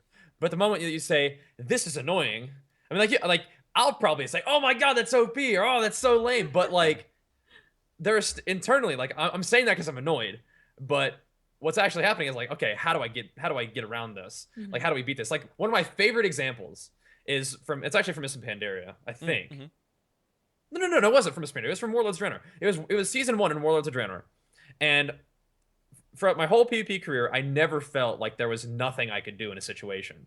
But we were playing KFC, which is Hunter Warrior Healer, into Holy Paladin Shatterplay, which is Holy Paladin Mage Shadow Priest. And it felt like no matter what we did, there was literally nothing we could do to win. And I had never felt like that. And it was like a really bad feeling. I didn't dwell on that feeling, though. It was like, what can we possibly do to make this better? And it was like, so this goes back to Warlords of Draenor Alpha. They gave us this talent called Siege Breaker. And it was like, why the heck would we want a knockback that replaces fear and makes it so we can't take anger management? Like, why in the world would anybody do that? That talent's dumb, and I'm mad about it. That's useless. And then we find ourselves in this situation where it's like, we are up against a wall here. Every time we fight Holy Paladin Shatterplay, they can make 30 mistakes. Doesn't matter. We have to play perfectly, and they can still win because they're this comp, and we're this comp. That felt terrible. And I was like, you know what we're going to do? We're going to go Fury Siege Breaker on these guys and just see what happens. Turns out Fury Siege Breaker is the key to beating Holy Paladin Shatterplay at that particular moment. We were at a situation where we thought nothing we could do. We tried this really random thing where catching them off guard with surprise you're dead damage is actually what led to the winning. I mean, then you could say, well, how fun is that? Just doing more damage is how you beat somebody. It's like, well, you know, it's the game, and we figured out a way around it, and it actually led us to be like, well, it's going to lead them to have to adapt to know, like, this is where they're going to be doing this. Okay, better throw out my bubbles. Their adaptation is not very it's not very difficult to, like, oh, they have Siege Breaker, we just got to use cooldowns more quickly. We got to use one of our 30 cooldowns more quickly. Right. But it was still really interesting because the reason why it's so cool to me is because I had never felt hopeless before playing WoW, and for a moment I felt hopeless, and then we tried something off the wall, and it worked, and it was like why we were able to win, and you know, using that play, you know, allowed me to, you know, get Gladiator and so forth. But like I said, like the first thing I just said, the minute you start making excuses and feeling like things are out of your control and letting things be out of your control is the moment you stop getting better. So having an environment where, like I mentioned earlier, having an environment where you feel like the game is balanced, it's up to me to get better, is a good thing, and hopefully that's what occurs. Yeah. So there's 2 questions that I've grabbed from chat. I'll just drop that one, but I'll ask that one first because it kind of coincides with the other one. So Zakaro wants to know, but doesn't it make you? I'll use 110 in this situation. He said 100, but in the new system, doesn't it make you a little bit frustrated that someone who just dinged max level is the same, technically gear-wise, as someone who's been playing at max level for a very long time? So, so that would be 110, because it's not that way right now. Correct, it'd be 110, exactly. Yeah, like I said, I'm a player who likes getting gear. I'm a player who likes putting in a lot of work and having my hard work in the game lead to an advantage in the game. I like having a gear advantage over opponents who don't play the game as much, didn't put in as much work, didn't achieve highest rating, and I outgear them. I have both the skills that come with playing more and the in-game reward is the gear of having played more. I like that. And initially that was one of my first things that sort of was like, ugh, I don't think I like that about Legion. I mean, you weren't like super mad. I'm done playing WoW. But you were just that, you were like, oh dang, like I don't know how this is really going to affect PvP, because that's what I really loved. I loved the beginning of the seasons, getting the new gear, trying to get as much as possible, that kind of thing. And so it was interesting. That definitely kind of took me back a little bit. And I mean, so the one thought is definitely like, I want to outgear people that I outwork. I want to be more powerful than people that I outwork, for sure. Then the other thought that we mentioned before is, my preference as a player does not take precedence over what's better for the video game. So if me as a player who works really hard only has like an 8% power difference over somebody who just hit level 100, I mean, if that's better for the game, if that allows more play, because they're just how the game works, how anything works, there are going to be fewer players like me who can spend a lot of time playing the game and who have the level of dedication to the game than players who are like, you know, I got stuff to do. I can't play WoW 8 hours a day. but I do want to be able to enter into PvP and have a good experience, even if I can only play for like an hour every other day. And I think that's valuable. Yeah, take for example, like you and I playing when we do twos. Yeah. I'm almost always behind on gear because I'm doing a lot of other stuff where I like to do pet battling or whatever. Right. That's important, Jen. That's important. It is. It's so Somebody's got to important. paddle the pets. They're gonna run rampant unless you have like They Pokemon don't understand. Master Jenny who I know. keeps them in line. Absolutely. But the fact that I could be able to do that with you in Legion, I can hop in. Gear isn't that huge of an issue. I can actually play and not be like, oh, I'm getting destroyed because I'm so geared. Yep. That's going to be awesome. That's going to be so nice from my perspective. That I can play and I can feel like I'm playing at more of an even level. Definitely. So people like me who like to, work hard and get better gear, that's going to still happen. Like I will still have better gear than somebody who doesn't play WoW as much. Yeah. But the difference between our power is going to be lower. Oh yeah. So, I still get to have the enjoyment of saying, I like getting gear. I like working hard and earning something, and I think my character going from blue to purple on the character sheet is cool. I like that. Right. But also a player who doesn't have as much time to play, instead of saying, there's no way I can PvP because all these guys outgear me, I'm just get two-shot all the time, there's nothing I can do about it. Like I said, once you start making excuses, that's when you stop getting better. But at the same time, it's also like if it's reasonable, if that's really kind of how it works, is like that's not really a fun way to play PvP. So if it makes the game better because it brings more people into the game, it brings people who would normally not be able to have fun because they're undergeared, allows them to have fun, or at least gives them the peace of mind that it says, okay, I don't play that much, so I'm not as skilled. Look at this boy. Sorry. I'm not as skilled, so that leaves it onto the player to say, I need to get better in order to improve and have a more enjoyable or more successful experience. And I think that's cool. I mean, mostly it eliminates some excuses, but also sort of provides some encouragement for them to get better as a player rather than just saying it's geared, nothing I can do about it. Yeah. But yeah, I mean, I can see both sides of it. My prevailing thought is if it's good for the game, I'm down with it. Yeah, there's a lot of, because they haven't said yet exactly, because you'll be able to get better gear for PvP, because you'll have to, otherwise you'll have like the same gear the whole expansion, and that wouldn't feel good. So eye levels, the eye level, I guess, will affect your back still end matters, stats. just not as much. Not as much, but if you're still 3 or 4% on your sheet more powerful than a brand new player, it'll probably be very noticeable to a degree. You'll also have talents unlocked that they won't have. Yeah, like PvP talents and stuff, for sure. I think that's where it showed the most. Yeah, and hopefully it's an environment where skill shines through. Yeah. I feel like that's the idea. If it is the environment where skill shines through, that's great. What is going to be really annoying, and what has happened in the past, is you fight, if you go into a battleground, you're full geared, you've been doing all this PvP, you know how to play your class, and then you fight somebody, some like backpedaling Death Knight. No offense if you backpedal, that's just not a good thing to do. Backpedaling, keyboard turning Death Knight, who has like no gear, but it still takes you like 30 full seconds to kill them because they have as much health and they have as much armor, and they're just like, your keyboard, you're able to stay behind them. They haven't hit you once, but it just takes you forever to kill them because that's the way damage works. That is a frustrating experience. Yeah, that's fair. Like if there's somebody who is not good at the game and doesn't have gear and they don't know what they're doing, I should be able to siege breaker them back into their graveyard in one hit and just like, just see you later. They have to learn, so they had those extra. They do have to learn, yeah. They have those 30 seconds to realize. Maybe if I don't keyboard turn, I should probably stop keyboard. Yeah, so. probably stop doing that. I can't hit this guy. You're right. Like that's a frustrating experience for me. But hopefully, even though we have less abilities, what that makes me think is it's going to actually have to be a more fast-paced game where your abilities actually hit a lot harder, and the small amount of CC that you have is going to be a lot bigger of a deal because you deal more damage. That's kind of what I feel like is going to happen.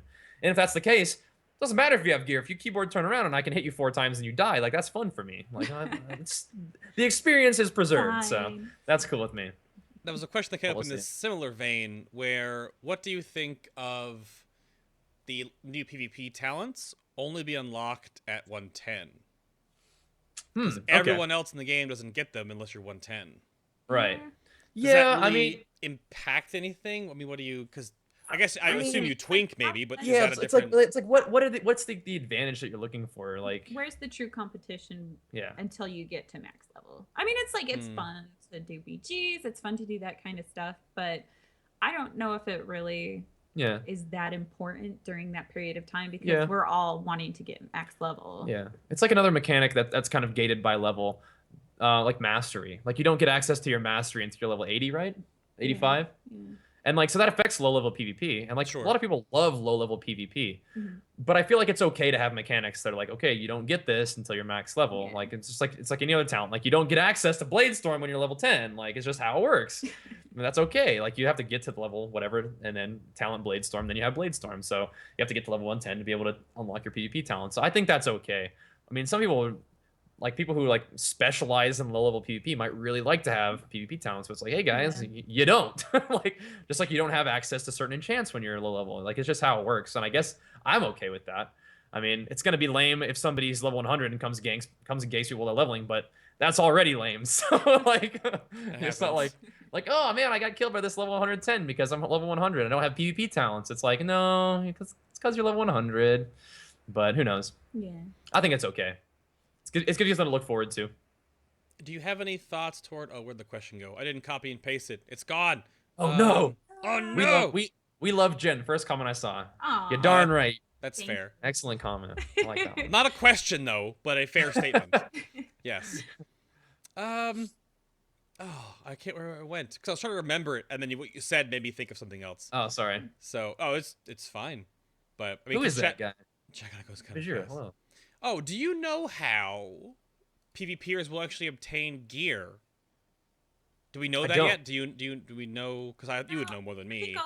I mean, like I'm still sure you're gonna get lock boxes and that kind of stuff. Probably. I don't think they're gonna do away with lock boxes. From what I've heard, this is something that I remember doing an interview with Halinka with, and it was like, you're not gonna have PvP specific gear, but PvPers will still be able to get gear by doing PvP. Sure. So I don't know exactly how that's going to happen. It doesn't sound like there's going to be a currency that you spend on to get gear, like honor or conquest anymore. Well, maybe there's still conquest. I don't know. But I imagine there'll be like the drop boxes but who knows? Maybe you'll be able to buy gear with gold once you hit a certain rating or experience level. I don't know. And this is speculation. Like they could do PvP gear, but mostly just for the look. So like you will get, by doing Battlegrounds, you will get gear that has the exact same stat as, say, dungeon gear. Right. But it will look a certain way. Yeah. For PvP. Yeah, and what I mean by no PvP specific gear is, I mean, it doesn't like scale item level in PvP. It doesn't have PvP specific stats like resilience or PvP power. It's just gear is gear, which means that you can take PvE gear and bring it into PvP and be fine. Because it's just item level at this point. And even then, like we just mentioned, item level is not that big of a deal. And you get scaled differently in PvP anyway, so who knows? I think this is only a really huge change, I think, for the WoW community because we've never had this before. But isn't that, to my understanding, how Guild Wars 2 even works? Like you just go to a vendor and you buy your PvP gear and it just looks different and you just zone in. Like I don't know. It's how it works over there. Yeah, I would still personally like to earn my gear. Sure. I don't want to just like they have tournament gear right now, which is cool. You can go to a vendor and buy tournament gear, but that gear is only like usable in war games. So there's no in-game benefit that a war game gives you really. But like you can't earn like war game rating or anything like that. You don't really earn like experience, no currency or anything like that. Gear for it or currency or anything. Yeah, so that's different. But yeah, I would still like to earn the gear that I get like for competitive PvP aside from like war games. Which I think that the cosmetical side of learning gear would be tied to prestige, is what I imagine. Yeah. Like prestige 5 gives you new shoulders. Prestige 15 gives you a new helmet. Prestige 50 gives you a sword that is as tall as the sun. You know, like those great swords of the Inferno are pretty beast. Yeah, exactly. The ones that are way too big to actually ever be wielded and set by Cloud. So yeah, he's in the game, by the way. Did you see like there's a screenshot of Cloud? Oh, his name is Kuraud. Oh, that would make sense. That would make sense. It would. Just saying, he's in the game. Yeah, he's what he is. I mean, we could talk about, people were asking about legendaries a little bit, but I don't think we know enough about them because, like, how do relics work? How do PvPers get relics? Do you have to do dungeons to get relics? I think it's too early to really dive into that. Or how do relics work? Are they like a glyph system? Because do you get one and you have it forever and you like toggle it in and out of the slot? Or do you set it like a gem and you can't replace it unless you destroy it? There's way too much there because for PvPers, if you get a relic that increases like mortal strike damage by 2 more ranks on your arms warrior sword, and that's the kind of thing that PvPers mostly are not gonna want. Right. Most PvPers do not want like weird PvE mechanics involved in PvP. Yeah. And it seems like enchants, I don't even know if enchants are in the game for PvP. It seems like there's going to be a lot less of those like kind of RNG, like there's like fewer procs, I guess. RNG is not the right word for proc because it occurs every little while, but still, like I think that's fun for like battlegrounds and stuff. Like I mentioned the Girthalak earlier. Like I think having really like funky PvE effects in BGs is hilarious. Like I use like the fell trinkets from HFC, the one that's like a big fiery cleave thing. I love that in battlegrounds. Like all the Terragoses, like as... yeah, and like having like the legendary ring proc and Ashran and BGs. I think that's hilarious. I think that's a lot of fun. I don't think items like that have any place in Arena, and that's how it currently is, and I bet it'll stay that way. I do. So if you do have relics that do something really cool, like even it is cool, like you might not want it in PvP. They did recently just confirm that the new legendaries, the new like world drop or class hall oriented legendaries, do not work in instanced PvP. Ah, so world PvP only. Okay. The problem is, though, they still have like a huge eye level difference. So would that technically still affect your back end stats, though? Ugh. My guess would be that it would get scaled down for PvP like it does now, or the item level increase that it gives you is going to be insignificant, like they mentioned it being. It won't matter at all. It just turns off the. Maybe, yeah. It probably turns off the proc and maybe gives you something. I mean, if it leaves the item level the way it is, that's one thing. But it does seem sort of like they've been wanting to remove like PvE advantages from PvP, right? Just because of the way it's worked in the past. Yeah. Who knows if it'll work the same way, like with the item level downscaling and the removal of the additional procs or whatever. But who knows? Because I mean, I imagine that some PvEers would be like, "Yo, I worked hard for this piece of gear. I want to be able to take it into PvP," and I understand that too. But you still want to just keep it like mostly balanced and fair. Yeah. You can't have the scale tipping too far in one way. 'Cause that's when you have all the rogues with the legendary daggers 2 expansions ago killing people in one stun. Or whatever. Nightmares. Are you kidding me? Shot at by a rogue with legendary daggers? You are respawning now. See ya. Yeah. You're just literally like I'm not fighting him. Yeah. No. Just that and the vile trinket, the Vial of Shadows trinket. Oh, that was good. In Dragon Soul, Bone Link fetish. That was fun. I like the Bone Link fetish for warriors. And then there was the culling of the cruel. As well. Cunning of the Cruel. Cunning of the Cruel. There you go. Awesome. Not the culling. It was the culling, basically. Shut off Shadow Bolts. That We was could die. It was the culling. For my warlock. Yeah. Good memories of that. Yeah.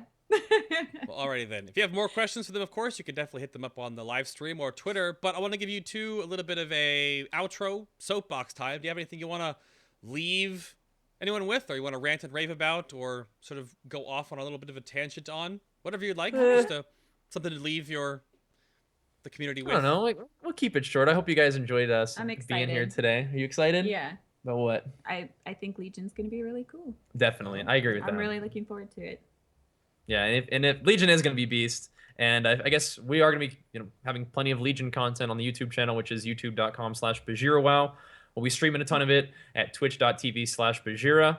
My Twitter is at BajheeraWow. She's at WarcraftJen. So we've got a lot of Legion stuff, but also, I do more of the PvP stuff. Jenny does PvP with me occasionally, but she's like, she does the PvE stuff. Like you heard pet battles. It's kind of a joke, but I mean, like, no, she actually does do a fair amount of pet battling, and she'll has like a lot of screenshots about the cool mounts and stuff that she gets. So she's definitely someone to follow on Twitter. But like I said, I hope you guys had fun hanging out with us today. Definitely, big shout outs to Bay for having us here. This has been a lot of fun chilling with you guys, talking about Legion, talking about World of Warcraft. It's what we're into, and if you guys are into it as well, feel free to come hang out with us on YouTube, Twitter, and Twitch. Sure. Awesome. Well, I'm gonna hit the outro music button. Sounds good. I will start rattling off the end of the show. So thank you all so much for joining us today. Here for episode number 106 of Final Boss TV. Not always your WoW and game rating show. Today was a PvP spotlight for the first time. And again, our guests today he just outroed himself, but I'm gonna do it again just because I'm doing it with the music in the background now, but they can't hear it. It's okay, it's fine. But there's Bajheera. Again, you can follow him on his Twitter at BajheeraWow. Does Samson have a Twitter yet? Not yet, but you can find him on our Twitter, that's for sure. That sounds totally fair. And he'll always post stuff when he puts new videos out, when he's live streaming. You can go follow him. And are you gonna keep the beard? Don't shave it off again. That scared people. Are you? I shaved it for my competition, which was worth it. We won. Of course, yes, you did. Oh yeah, that's awesome. We do a little bit of games and gains on the YouTube channel. Do a little bit of fitness stuff as well. So Maybe. That's pretty cool. You may have won recently Muscle Beach, and you may or may not be able to hit people with flexes. I've been told. Well, every once in a while. If the occasion calls for it, hit with a little flex action every once in a while. Absolutely. And then there's Jen. You can follow her on her Twitter as well at WarcraftJen. Thank you. Thank you. No, thank you both for being here, and thank you for putting your silly faces in front of my camera again. Of course. Just time on the internet across the Yeah, country. happy to do it. It's been fun. Absolutely. You want to hit chat room with a flex, both of you, real quick, so they've been asking for it the whole show. There it is. Just awesome. So thank you all again for being here. One last quick little thing I have to, of course, shout out my amazing assistant producers over on my Patreon page. We have Erdwin, Oscar H, Death Scythe Pally, Matthew D, Zillions, and the stupid smelly dairy. You suck the most. But thank you so much for everything you guys do for me over on Patreon and keep me doing what I'm doing here. Oh, the flex fam in chat is wonderful. Thank you all so much for being here. Episode number 107 is currently to be announced because I'm working on beta coverage and organizing beta guests and topics and things. So just stay tuned on Facebook and Twitter for when those will come live. If you missed the episode, it's going to be live on YouTube on Monday. If you're on YouTube right now, hello! We're also on iTunes and Stitcher. Just search for FinalBossTV. Of course, all of it is on FinalBoss.tv as well, which is the website linked below the stream. So thank you all so much for watching. Trusting your Seal of Inevitable Gold during all your farm content right now. Enjoy getting your mooses. And until we see you next time, everybody. Bye-bye! Bye-bye-bye-bye-bye! Peace! Bye! Bye, everybody! Bye! Bye! My goodness. My goodness. I hit the wrong button. That's the right button. There we go. My goodness. That's all right. We got you, man. Wait.